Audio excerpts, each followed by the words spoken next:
আমি একটা প্রশ্ন বলতে চাই, এই পৃথিবীটা বলে মাছের পেটে আছে, এটা কিভাবে সম্ভব? মাশাআল্লাহ, খুব সুন্দর প্রশ্ন। যে এই পৃথিবীটা একটা মাছের পেটির মধ্যে আছে, এটা হাদিসের মধ্যে প্রমাণ আছে বা বিভিন্ন কিতাবের মধ্যে সেটা প্রমাণ পাওয়া যায়। তো এই পৃথিবীটা একটি মাছের পেটের উপরে আছে। তো মাছটার নাম কি? মাছটার নাম হলো, রাওয়াতের মধ্যে কিতাব আছে, তার মধ্যে একটা রাওয়াতের মধ্যে বলা হয় যে মাছটার নাম হলো হাতুস। আরেকটা রাওয়াতের মধ্যে আছে মাছটার নাম হলো কি? ইয়াহমুদ। ইয়াহমুদ বা ফাতুস, এই দুটা নাম হতে পারে। তো এই মাছটা এত বিরাট, আল্লাহ রাব্বুল আলামিন মানে আছে যে এই মাছের পিঠের উপরে আল্লাহ রাব্বুল আলামিন পৃথিবীটা রাখছে।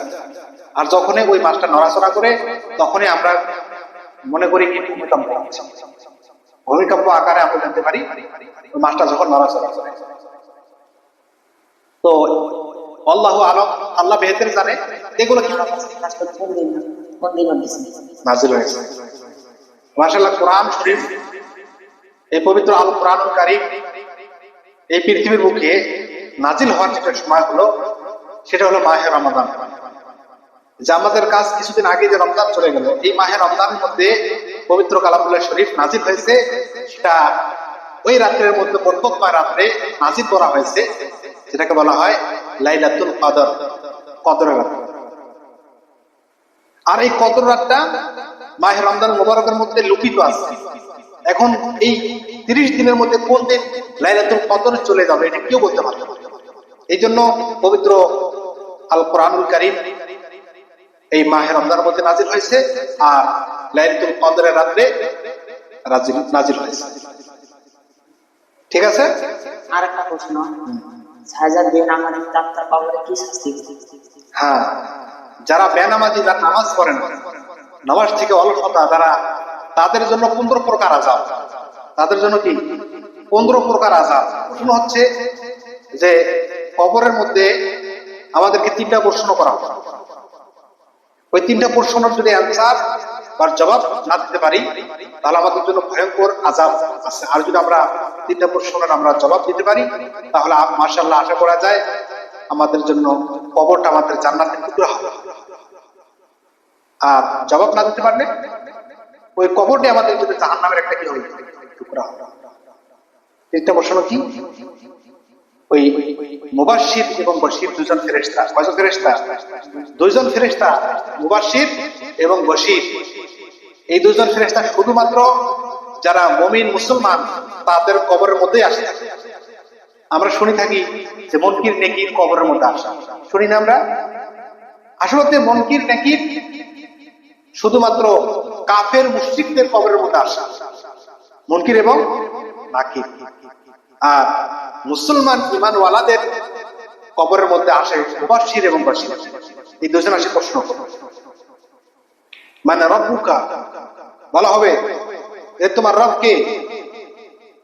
মান দীনুকা, যে তোমার দিন কি? মান নবিয়ুকা, যে তোমার নবী কে? যখন প্রশ্ন করা হবে, যদি সে ব্যক্তি আমলকারী হয়ে থাকে, আল্লাহর পরহেজগার বান্দা হয়ে থাকে, ঈমানওয়ালা হয়ে থাকে, তাহলে সে ফটাফট ওই অ্যান্সার গুলো দিতে পারবে। বলবে কি? রব্বি আল্লাহ, আমার রব হলো আল্লাহ। দীন আল ইসলাম, আমার দিন হলো ইসলাম। নবী মুহাম্মদ সাল্লাল্লাহু আলাইহি সাল্লাম, যে মেরে নবী, যে আমার নবী মুহাম্মদ সাল্লাল্লাহু আলাইহি সাল্লাম, ফটাফট অ্যান্সার দিবে। আর যদি সে লোকটা বেঈমান হয়ে থাকে, বেনামাজি হয়ে থাকে, লোকটার যদি আমল ওরকম না থাকে, তাহলে বলবে লা আদরি লা আদরি লা আদরি, আমি কিছুই জানি না, আমি কিছুই জানি না। থরথর করে কাঁপতে থাকে, থরথর করে কাঁপতে থাকে। আর তখন এই ফেরেশতারা আল্লাহর কাছে চলে যাবে আর বলবে, আল্লাহ তোমার বান্দা তো কোনো কিছুই বলতে পারছে না। তখন আল্লাহ পাক বলবে, যাও জাহান্নামের শোরুম থেকে, জাহান্নামের আযাব থেকে তাদেরকে আযাব দেওয়া হোক, জাহান্নামের শোরুম থেকে তাদেরকে তাদের কবরের মধ্যে শোরুম পৌঁছায় দেওয়া হোক। তাতে করে যারা কবরের মধ্যে যখন তারা থাকবে, জাহান্নামের আযাব কিয়ামত পর্যন্ত তারা কবরের মধ্যে থেকে করতে থাকে। আর যারা অ্যান্সার দিতে পারবে, তাদের কবরের মধ্যে জান্নাতের বিছানা বিছিয়ে দেওয়া হবে, জান্নাতের দরওয়াজা তাদেরকে কেটে দেওয়া হবে, জান্নাত থেকে খুশগাওয়ার হাওয়া ওই কবরের মধ্যে আসবে, আর তার এত আরামের ঘুম ঘুমাবে। আর ফেরেশতারা বলবে, তুমি বরকন্যা যেরকম ঘুমায় তোমরা সেরকম ঘুমাও। এভাবে ফেরেশতারা বলে চলে যাবে আর এত আরামে ঘুম দিবে। কাল কিয়ামতের দিন যখন ইসরাফিল আলাইহিস সালাম যখন সিংহার মধ্যে ফুঁক দিবে, ওই আরামের চোখে তারা ওই ঘুমটাকে অল্প সময় মনে হয়, আসলে হাজার হাজার বছর তাদের চলে যাবে, তারা টেরও পাবে। তারা মনে করবে কি অল্প, আমরা রাত্রে যখন ঘুমাই যদি আরামের ঘুম হয়, ঠান্ডা রাত্রি হয়, তাহলে এত লম্বা রাত আমাদের কেটে যায়, আমরা মনে করি কি এখন খালি ঘুমাইলাম, এরকম হয় কিনা। আর যদি কষ্ট রাত হয়, সেই গরম গরম হয়, তাহলে মনে হয় যে এত বড় রাত এত হয় না। হ্যাঁ, গরমের চোটে সময় লম্বা মনে হয়, মানে কষ্টের মধ্যে যে কোনো সময় লম্বা মনে হয়, আর আরামের মধ্যে সময় খুব সংকীর্ণ মনে হয়, কি হয় না। এই জন্য আমরা জান্নাতের আশা করবো ইনশাআল্লাহ। আল্লাহ আমাদেরকে জান্নাতের আশা করার তৌফিক দান করুন। আগামীতে ইনশাআল্লাহ আমরা আরো নতুন নতুন প্রশ্ন অ্যান্সার রাখার চেষ্টা করবো। আপনারা সবাই আমাদেরকে সাপোর্ট করবেন। আমার সাথে আমার দুজন সাথী আছে, অনেক আগ্রহী, তারা 5 ওয়াক্ত নামাজ জামাতের সাথে পড়তেছে মাশাআল্লাহ। একজনের নাম হলো সাদ্দাম হোসেন, আরেকজনের নাম হলো রাকিবুল আলী। মাশাআল্লাহ, তো দুইজন আমার সাথে ইনশাআল্লাহ আছে, তারা ইসলাম সম্পর্কে জানার জন্য অনেক আগ্রহী। আমাকে বলছে হুজুর যে আমাদেরকে খুব মানে ইসলাম সম্পর্কে কতগুলো গুরুত্বপূর্ণ মাসলা বা হয়তো প্রশ্ন আমাদেরকে শিক্ষা দেন, বা নামাজের নিয়ম নীতি শিক্ষা দেন। তো আমাকে বলে মাঝে মাঝে, ইনশাআল্লাহ তাদেরকে শিক্ষা দেওয়ার জন্য আমি আমার সাথে যদি আপনারা থাকেন তাহলে ইনশাআল্লাহ আমি ভালো ভালো কথা আপনাদেরকে শিক্ষা দেব। তো ইনশাআল্লাহ এই প্রশ্ন অ্যান্সারের মাধ্যমে বা আমাদের এই ভিডিও তৈরি করার মাধ্যমে তারা শিখতে পারতেছে, হয় কিনা।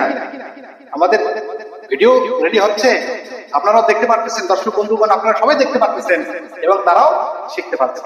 এটা আমাদের উভয় পক্ষে লাভ হচ্ছে। এই জন্য ইনশাআল্লাহ আপনারা সবাই আমাদেরকে সাপোর্ট করবেন।